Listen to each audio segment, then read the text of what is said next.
मित्र हो, आज आपण नाणे बाजार आणि भांडवल बाजार या प्रकरणातील नाणे बाजारातील भूमिकेचा अभ्यास करणार आहोत. नाणे बाजारातील भूमिका. तर नाणे बाजार म्हणजे काय पाहू आपण. नाणे बाजार हा पैसा व पतपैशाचा बाजार आहे. यामध्ये अल्पमुदतीची कर्ज देणे घेण्याचे व्यवहार चालतात, ज्यामध्ये अल्पकालीन साधने उदाहरणार्थ व्यापारी हुंडी, सरकारी रोखे, वचनपत्रे इत्यादींचा समावेश होतो. तर या नाणे बाजारांच्या काही पैलू नाणे बाजाराची भूमिका स्पष्ट करतात. त्या पैलूंचा आपण इथं अभ्यास करू. म्हणजेच बाजारातील नाणे बाजाराची भूमिका, हे भूमिका स्पष्ट करणारे एक 8 पैलू आहेत. पहिला पैलू आहे नाणे बाजाराची भूमिका स्पष्ट करणारं, कर्जदाराची अल्पमुदतीची गरज.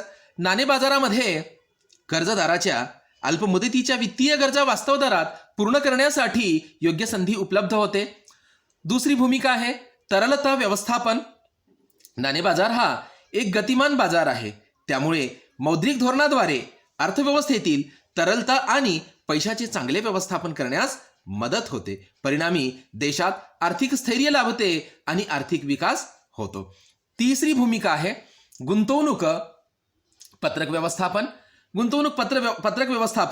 म्हणजे नाणे बाजार गुंतवणूकदाराच्या जोखीम आणि परताव्याच्या प्राधान्यानुसार बनविलेल्या विविध प्रकारच्या आर्थिक साधनांशी निगडीत असतो. याद्वारे गुंतवणूकदार निरनिराळ्या वित्तीय मालमत्तांचे तारण ठेवण्यास सक्षम होतात. यामधून जोखीम कमी करण्यात आणि जास्तीत जास्त परतावा मिळविण्यास मदत होते.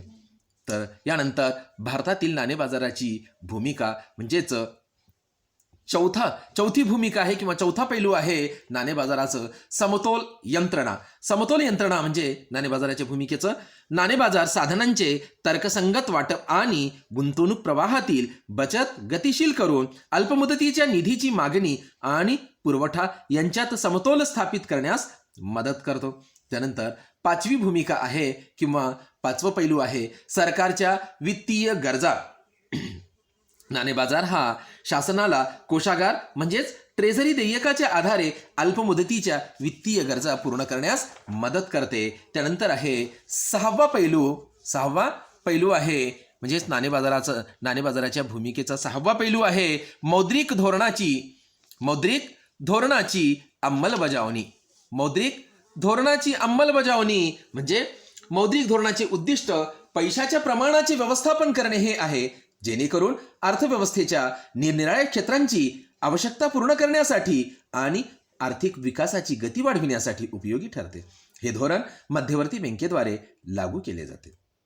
अर्थव्यवस्थेतील पूर्ण विकसित नाणे बाजार मौद्रिक विषयक धोरणाची यशस्वी अंमलबजावणी करण्याची हमी देतो. नाणे बाजारामुळे मध्यवर्ती बँकेला योग्य व्याजदर धोरण विकसित करण्यास मदत मिळते.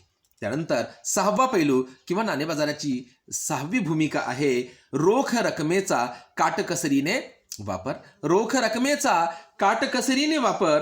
म्हणजे नाणे बाजाराचा संबंध प्रत्यक्ष पैशाशी नसून डायरेक्ट पैशाशी नसून पैशाचा निकटचा म्हणजेच त्याचा पैशाला जो जवळचा पर्याय आहे अशा पर्यायी असलेल्या वित्तीय साधनांशी असतो. निकटच्या वित्तीय साधनांशी असतो म्हणजेच रोखे आहे, त्यानंतर आहे चेक आहे, धनादेश आहे.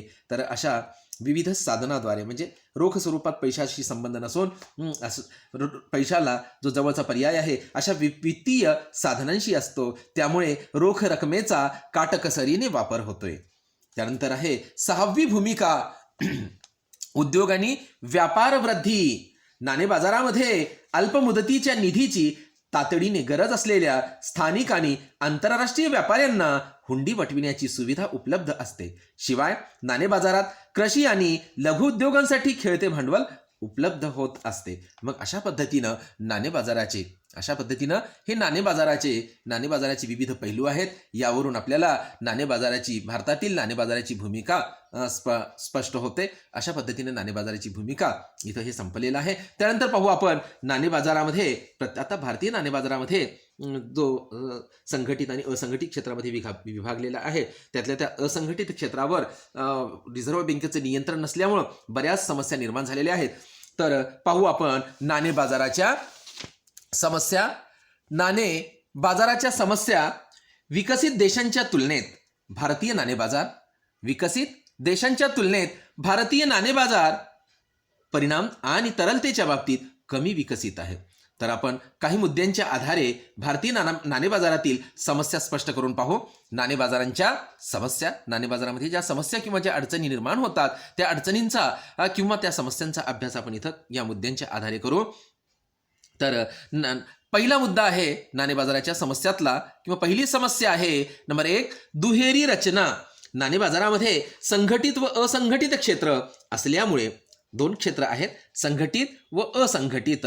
तर ही 2 क्षेत्र असल्यामुळे विघटन पारदर्शकतेचा अभाव आणि वाढती अस्थिरता निर्माण होते. अशा असंघटित बाजारामध्ये समन्वयाचा अभाव असतो. अशा असंघटित बाजारामध्ये समन्वयाचा अभाव असतो. शिवाय तो रिझर्व्ह बँकेच्या थेट नियंत्रणाखाली आणि देखरेखीखाली येत नाही. संघटित बाजार रिझर्व्ह बँकेच्या नियंत्रणाखाली येतोय, रिझर्व्ह बँकेचे नियंत्रण असते, देखरेख असते, पण असंघटित क्षेत्रावर रिझर्व्ह बँकेचं नियंत्रण नसते.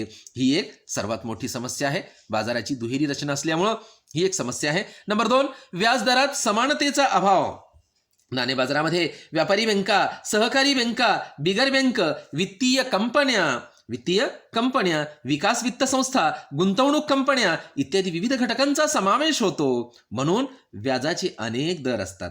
हे वेगवेगळ्या संस्था, वित्तीय संस्था असल्यामुळे आणि तेही विखुरलेल्या असल्यामुळं काही क्षेत्रामध्ये ह्या वित्तीय संस्था ह्या विखुरलेल्या आहेत आणि असंघटित असल्यामुळं यांच्यावर मध्यवर्ती बँकेचं नियंत्रण फार कमी असते आणि त्याच्यामुळं हे आपल्या सोयीनुसार व्याजाचे दर ठरवतात. आणि व्याजाचे हे प्रत्येकांचे वेगवेगळे दर असतात. व्याजामध्ये एक समानता नसते आणि त्याचबरोबर कर्जदाराचे विविध प्रकार आहेत. तर अशा पद्धतीनं व्याजदरामध्ये समानतेचा अभाव हे नाणे बाजाराची एक मुख्य समस्याच आहे. तिसरी समस्या आहे नाणे बाजाराची निधीची कमतरता. अपुऱ्या बचतीमुळे नाणे बाजाराला निधीची कमतरता भासते.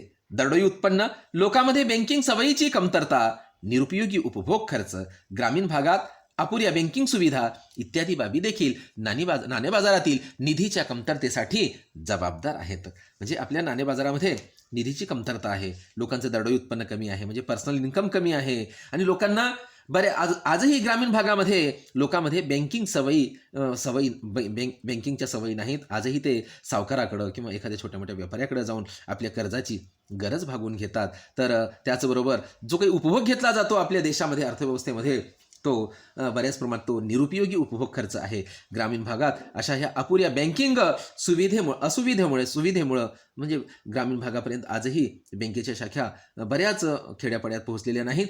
त्यामुळं नाणे बाजारातील निधीच्या कमतरतेची जबाबदारी आहे किंवा निधीच्या कमतरतेसाठी ही जबाबदार आहे. निधीची कमतरता ही एक जबाबदार आहे. म्हणून नाणे बाजाराची निधीची कमतरता ही एक समस्या आहे. त्यानंतर चौथी समस्या आहे वित्तीय समावेशनाचा अभाव. चौथी समस्या आहे हंगामी चढ उतार. म्हणजे आपला नाणे बाजार हा हंगामानुसार चालत असतोय. निधीची मागणी हंगामानुसार बदलत असते. विशेषतः ऑक्टोबर ते जून या हंगाम काळात कृषी उत्पादनामध्ये व्यापार करणे, व्यवसायातील गुंतवणूक इत्यादी विविध कारणांसाठी मोठ्या प्रमाणात वित्त आवश्यक असते. यामुळे नाणे बाजारात मोठ्या प्रमाणात चढउतार होत असतात. ऑक्टोबर ते जून हा हंगाम असतोय. त्यानंतर नाणे बाजारात थोडीशी मंदीच येते. मग अशा पद्धतीनं हंगामी आपला हा नाणे बाजार आहे. म्हणून अशी एक हंगामी नाणे बाजारामध्ये ही एक समस्या निर्माण होते. नंबर 5वी समस्या आहे वित्तीय समावेशनाचा अभाव. वित्तीय समावेशनाचा अभाव म्हणजे दुर्बल घटक जे दारिद्र्य रेषेखाली आहेत किंवा अति गरीब आहेत आणि निम्न उत्पन्न गट ज्यांचं उत्पन्न फारच कमी आहे ते अशा असुरक्षित गटाकरिता अजूनही देशात बँकिंग सुविधा अपुऱ्या आहेत. म्हणजे अशा दुर्बल घटकांना आणि ज्यांचं उत्पन्न फारच कमी आहे अशा घटकांना अजून कर्जाची सोय बँकेमार्फत उपलब्ध होऊ शकत नाही. तर अशा अपुऱ्या असून दुर्बल गट व कमी उत्पन्न वर्गापर्यंत त्या पोहोचू शकलेल्या नाहीत. गरीब हे गरिबीतच आहेत. त्यांची इच्छा असते की आपणही एखादं बँकेकडून किंवा वित्तीय संस्थेकडून कर्ज घेऊन एखादा व्यवसाय करावा आणि रोजगार मिळवावा. पण या गरिबांना ज्यांचं उत्पन्न फारच कमी असते अशा लोकांना वित्तीय संस्था कर्ज देत नाही. म्हणून म्हणून ही एक नाणे बाजारातील ही एक समस्या आहे. यातून वित्तीय समावेशनाचा अभाव असल्याचं आपल्याला दिसून येते. त्यानंतर 6वी समस्या आहे तंत्रज्ञान सुधारणा दिरंगाई. तंत्रज्ञान सुधारणा दिरंगाई म्हणजे वित्तीय बाजार विकासासाठी व सुरळीत कार्यासाठी आधुनिक तंत्रज्ञानाचा वापर आवश्यक आहे, परंतु तंत्रज्ञान सुधारणेमध्ये दिरंगाई होत असल्यामुळे नाणे बाजाराच्या कार्यात बरेच अडथळे निर्माण होत आहेत. मग अशा पद्धतीनं तंत्रज्ञान सुधारणेत सुद्धा दिरंगाई होत आहे किंवा बऱ्याच अडचणी किंवा अडथळे निर्माण होत आहेत. मग अशा पद्धतीनं नाणे बाजाराच्या ह्या प्रमुख समस्या आहेत, म्हणजे दुहेरी रचना, हे संघटित क्षेत्र आणि असंघटित क्षेत्र अशा ह्या दुहेरी रचना असल्यामुळं ती एक समस्या आहे. व्याजदरात समानतेचा अभाव आहे. वित्तीय संस्था दूरदूरपर्यंत विखरलेल्या आहेत, त्यांच्यामध्ये एक संघ नाही, त्यामुळे व्याजदरात समानता नाही तर व्याजदरात भिन्नता आहे. नंबर 3 निधीची कमतरता, म्हणजे या आपल्या अर्थव्यवस्थेतील जो काही नाणे बाजार आहे त्यांच्याकडे निधी ही फारच कमी आहे, जो की कमी उत्पन्न गटाच्या लोकांना ते वित्तीय व्यवस्था पुरवू शकत नाही, वित्त देऊ शकत नाही. हंगामी चढउतार म्हणजे हंगामानुसार आपला हा नाणे बाजार चालत असतो, ही एक समस्या आहे. वित्तीय समावेशनाचा अभाव ही एक समस्या.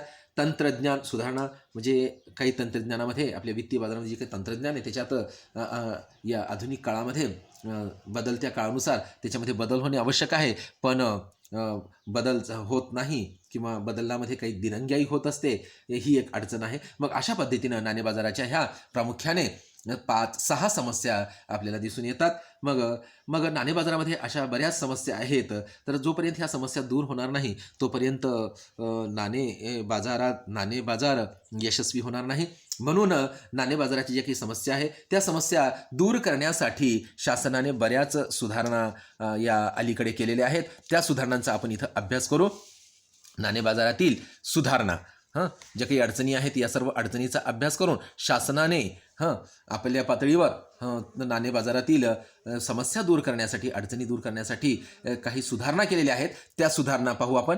तर महत्त्वाच्या सुधारणांचा इथं आपण अभ्यास करू. पहिली सुधारणा आहे नवीन संसाधनाचा समावेश. नवीन संसाधनाचा समावेश म्हणजेच वेगवेगळ्या मुदतपूर्व कालावधीची कोषागार बिले, व्यावसायिक पत्रे, ठेवीचे प्रमाणपत्र आणि नाणे बाजार म्युच्युअल फंड यासारख्या नवीन साधनांचा समावेश यामध्ये नाणे बाजारामध्ये करण्यात आलेला आहे. म्हणजेच वेगवेगळ्या मुदतपूर्ण कालावधीची कोषागार बिले, व्यावसायिक पत्रके, ठेवीचे प्रमाणपत्र आणि नाणे बाजार म्युच्युअल फंड यासारख्या या नवीन साधनांचा समावेश नाणे बाजारामध्ये करण्यात आलेला आहे, जेणेकरून नाणे बाजारातील ही समस्या किंवा जी काही अडचण आहे ती दूर होण्यास मदत होईल. त्यानंतर नाणे बाजारातील शासनाने केलेली दुसरी सुधारणा आहे तरलता समायोजन. तरलता समायोजन म्हणजे तरलता समायोजन सुविधा अंतर्गत रिझर्व्ह बँक रेपो दर आणि रिझर्व्ह रेपो दर यांचा समावेश यामध्ये करण्यात आलेला आहे. तिसरी सुधारणा आहे व्याजदर निर्धारण. व्याजदर मुख्यत्वे बाजार शक्तींनी निर्धार केले जावेत, अशा प्रकारची सुद्धा यामध्ये सुधारणा केलेली आहे. कारण व्याजदर एखादी वित्त संस्था न ठरवता बाजारातील मागणी आणि पुरवठा या दोहोंच्या शक्तींनी, म्हणजे या बाजारातील वित्ताची मागणी आणि वित्ताचा पुरवठा या दोहोंच्या समन्वयातून म्हणजेच बाजारातील या दोन्ही शक्तींनी निर्धारित केले जावेत, अशी एक सुधारणा या नाणे बाजारामध्ये करण्यात आलेली आहे. चौथी सुधारणा करण्यात आलेली आहे निधी हस्तांतरण सुधारणा.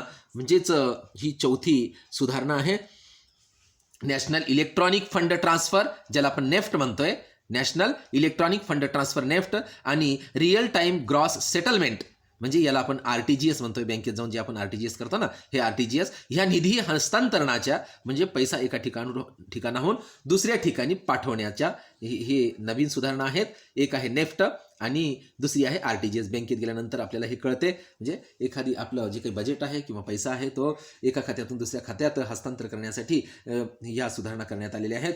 म्हणजे नेफ्ट आणि RTGS या निधी हस्तांतरणाच्या या सुधारणा या नाणे बाजारामध्ये करण्यात आलेल्या आहेत. मग त्यानंतर आहे 5वी सुधारणा आहे नाणे बाजारामध्ये, ती आहे तांत्रिक प्रगती, इलेक्ट्रॉनिक डीलिंग सिस्टम म्हणजे तांत्रिक प्रगती आणण्यासाठी व्यवहार प्रणाली इलेक्ट्रॉनिक डीलिंग सिस्टम सुरू करण्यात आली. म्हणजे तांत्रिक प्रगती आणण्यासाठी म्हणजे न्यू टेक्नॉलॉजीचा वापर करण्यासाठी व्यवहार प्रणालीमध्ये काय करण्यात आलं, इलेक्ट्रॉनिक डीलिंग सिस्टम म्हणजे नवीन सिस्टम सुरू करण्यात आली. मग अशा पद्धतीनं भारतातील ह्या नाणे बाजारामध्ये काही समस्या आहेत किंवा जे काही अडचणी आहेत त्या दूर करण्यासाठी शासनाने आपल्या स्तरावरून नाणे बाजारामध्ये अशा पद्धतीच्या ह्या सुधारणा करण्याचा प्रयत्न केलेला आहे. तर अशा पद्धतीने नाणे बाजार इथं संपलेला आहे. धन्यवाद.